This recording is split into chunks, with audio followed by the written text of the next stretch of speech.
ನಮಸ್ತೆ ಕರ್ನಾಟಕ 1 ಪಾಯಿಂಟ್ ಟಿವಿಗೆ ಸ್ವಾಗತ. ಬೆಂಗಳೂರು ಎಕ್ಸ್‌ಪ್ರೆಸ್ ವೇ ದಕ್ಷಿಣ ಭಾರತದ ಮಹತ್ವ ಯೋಜನೆಯಾಗಿದೆ. ಭಾರತದ ರಾಷ್ಟ್ರೀಯ ಹೆದ್ದಾರಿ ಪ್ರಾಧಿಕಾರವು ದಕ್ಷಿಣ ರಾಜ್ಯಗಳಲ್ಲಿ ಮೊದಲ ಬಾರಿಗೆ ಎಕ್ಸ್‌ಪ್ರೆಸ್ ವೇ ಅಭಿವೃದ್ಧಿಪಡಿಸಿದೆ. ಈ ಮಾರ್ಗ ಪ್ರಯಾಣದ ಸಮಯವನ್ನ ಗಮನಾರ್ಹವಾಗಿ ಕಡಿಮೆ ಮಾಡುತ್ತದೆ. ಈಗಾಗಲೇ ಕರ್ನಾಟಕ ಭಾಗದ ಕಾಮಗಾರಿ ಪೂರ್ಣಗೊಂಡ ಹಿನ್ನೆಲೆ ತಾತ್ಕಾಲಿಕವಾಗಿ ಸುಂಕವಿಲ್ಲದೆ ಸಂಚರಿಸಲು ಅವಕಾಶ ನೀಡಲಾಗಿದೆ.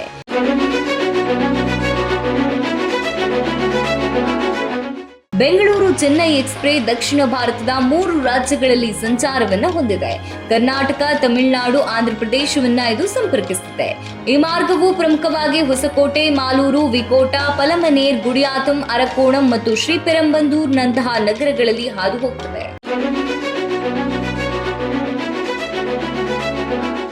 ನೂತನ ಎಕ್ಸ್‌ಪ್ರೆಸ್ ವೇಯನ್ನ ಭಾರತ್ ಮಾಲಾ ಪರಿಯೋಜನಾ ಕಾರ್ಯಕ್ರಮದ ಅಡಿಯಲ್ಲಿ ಅಭಿವೃದ್ಧಿಪಡಿಸಲಾಗಿದೆ. ಅಲ್ಲದೆ ಇದೊಂದು ಗ್ರೀನ್ ಫೀಲ್ಡ್ ಎಕ್ಸ್‌ಪ್ರೆಸ್ ವೇ ಆಗಿದ್ದು, ಭಾರತ ಸರ್ಕಾರವು ಶೀಘ್ರದಲ್ಲೇ ನಿರ್ಮಿಸಲು ಯೋಜಿಸುತ್ತಾ ಇರುವಂತಹ ವಿಶ್ವ ದರ್ಜೆಯ ಎಕ್ಸ್‌ಪ್ರೆಸ್ ವೇಗಳಲ್ಲಿ ಇದು ಒಂದಾಗಿದೆ. 1990ರ ದಶಕದಲ್ಲೇ ಪಿ ಚಿದಂಬರಂ ಅವರ ಕೇಂದ್ರ ಬಜೆಟ್ ಭಾಷಣದಲ್ಲಿ ಚೆನ್ನೈ ಬೆಂಗಳೂರು ಎಕ್ಸ್‌ಪ್ರೆಸ್ ವೇ ಯೋಜನೆ ಘೋಷಿಸಿದರು. ಆದಾಗ್ಯೂ ಯೋಜನೆಯು ದಶಕಗಳು ಉರುಳಿದ್ರೂ ಕೂಡ ಕಾರ್ಯರೂಪಕ್ಕೆ ಬರಲು ಸಾಧ್ಯವಾಗಿರಲಿಲ್ಲ. ಅಂತಿಮವಾಗಿ 2018ರಲ್ಲಿ ಯೋಜನೆಯನ್ನ ಪ್ರಾರಂಭಿಸಲಾಯಿತು. ಭಾರತದ ರಾಷ್ಟ್ರೀಯ ಹೆದ್ದಾರಿ ಪ್ರಾಧಿಕಾರವು 258 ಕಿಲೋಮೀಟರ್ ಉದ್ದದ ಮಾರ್ಗವನ್ನ ಯೋಜಿಸಿತು. ಜನವರಿ 2021ರಲ್ಲಿ ಇದನ್ನ ರಾಷ್ಟ್ರೀಯ ಎಕ್ಸ್‌ಪ್ರೆಸ್ ವೇ 7 ಎಂದು ಗೊತ್ತುಪಡಿಸಲಾಯಿತು.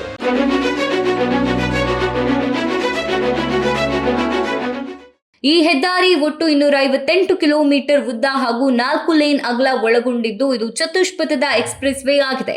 ಕರ್ನಾಟಕದಲ್ಲಿ ಹೊಸಕೋಟೆಯಿಂದ ಆರಂಭ ಆಗಿ ಹಾಗೂ ತಮಿಳುನಾಡಿನ ಶ್ರೀಪೆರಂಬದೂರ್ನಲ್ಲಿ ಮುಕ್ತಾಯಗೊಳ್ಳುತ್ತದೆ. ಈ ಯೋಜನೆಗೆ ಒಟ್ಟು 2056 ಭೂಮಿ ಬಳಕೆಯಾಗಿದೆ. ಚೆನ್ನೈ ಬೆಂಗಳೂರು ರಾಷ್ಟ್ರೀಯ ಹೆದ್ದಾರಿಯು ಪ್ರತಿ ಗಂಟೆಗೆ 120 ಕಿಲೋಮೀಟರ್ ವೇಗದ ಮಿತಿಯನ್ನು ಹೊಂದಿದೆ.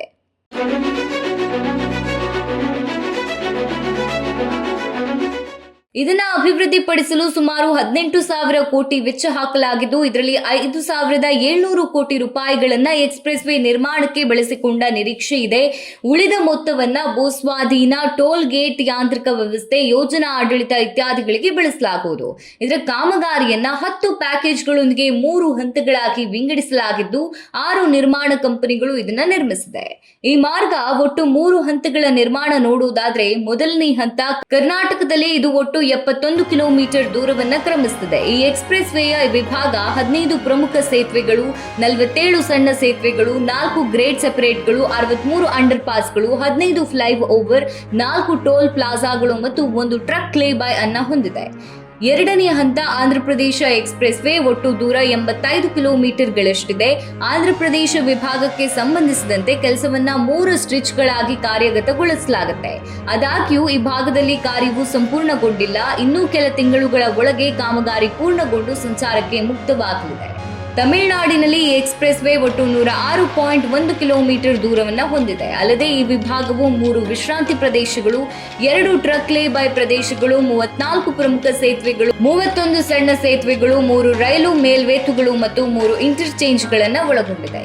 ಕರ್ನಾಟಕದ ಮಾರ್ಗದ ಕೆಲಸ ಸಂಪೂರ್ಣಗೊಂಡ ಹಿನ್ನೆಲೆ ಸಂಚಾರಕ್ಕೆ ಅವಕಾಶ ನೀಡಲಾಗಿದೆ. ಆಂಧ್ರಪ್ರದೇಶ, ತಮಿಳುನಾಡು ಭಾಗದಲ್ಲಿ ಕಾಮಗಾರಿ ಪೂರ್ಣಗೊಳ್ಳಲು ಬಾಕಿ ಇದೆ. ಟೋಲ್ ಸುಂಕ ಇಲ್ಲದೆ ಸಂಚರಿಸಲು ತಾತ್ಕಾಲಿಕವಾಗಿ ಅವಕಾಶ ನೀಡಲಾಗಿದ್ದು, ಆಟೋ, ದ್ವಿಚಕ್ರ ವಾಹನ ಸಂಚಾರವನ್ನ ನಿಷೇಧಿಸಲಾಗಿದೆ. ಅಲ್ಲದೆ ನಾಮಫಲಕಗಳು, ಮಾರ್ಗಸೂಚಿಗಳು, ಡಿಜಿಟಲ್ ಫಲಕಗಳನ್ನ ಈ ಮಾರ್ಗದಲ್ಲಿ ಕಾಣಬಹುದು. ಇನ್ನು ಬೆಂಗಳೂರು ಚೆನ್ನೈ ಎಕ್ಸ್‌ಪ್ರೆಸ್ ವೇ ಎಲ್ಲಾ ಮಾರ್ಗವು 2025 ಆಗಸ್ಟ್ರಲ್ಲಿ ಸಂಪೂರ್ಣವಾಗಿ ಸಂಚಾರಕ್ಕೆ ಮುಕ್ತವಾಗಲಿದೆ.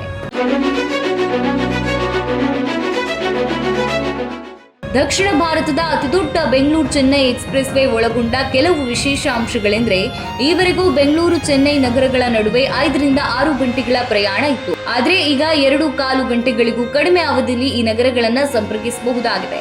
ತಮಿಳುನಾಡು, ಕರ್ನಾಟಕ, ಆಂಧ್ರಪ್ರದೇಶ ರಾಜ್ಯಗಳ ವೇಗದ ಸಂಪರ್ಕವು ಆರ್ಥಿಕ ಹಾಗೂ ಸಾಮಾಜಿಕ ಅಭಿವೃದ್ಧಿ ಹೆಚ್ಚಿಸಲಿದೆ.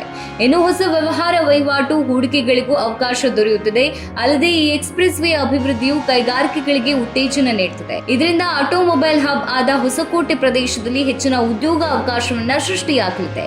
ಇಷ್ಟೇ ಅಲ್ಲದೆ ಈ ಮಾರ್ಗದಲ್ಲಿನ ಭೂಮಿಯ ಬೆಲೆ ಹೆಚ್ಚಾಗ್ತಾ ಇದ್ದು, ಇಲ್ಲಿ ರಿಯಲ್ ಎಸ್ಟೇಟ್ಸ್ ಉಲ್ಬಣಗೊಳ್ತಾ ಇವೆ. ದೇವನಹಳ್ಳಿ ರಸ್ತೆ ರಿಯಲ್ ಎಸ್ಟೇಟ್ ಮಾರುಕಟ್ಟೆ ಭರ್ಜರಿಯಾಗಿ ಬೆಳೀತಾ ಇದ್ದು, ಈ ಯೋಜಿತ ಸಂಪರ್ಕದಿಂದ ದೇವನಹಳ್ಳಿ ಮಾರ್ಗವು ಮನೆ, ಬಿಲ್ಡಿಂಗ್, ಫ್ಲಾಟ್ ಖರೀದಿಸುವವರಿಗೆ ಆಕರ್ಷಕವಾಗಿದೆ.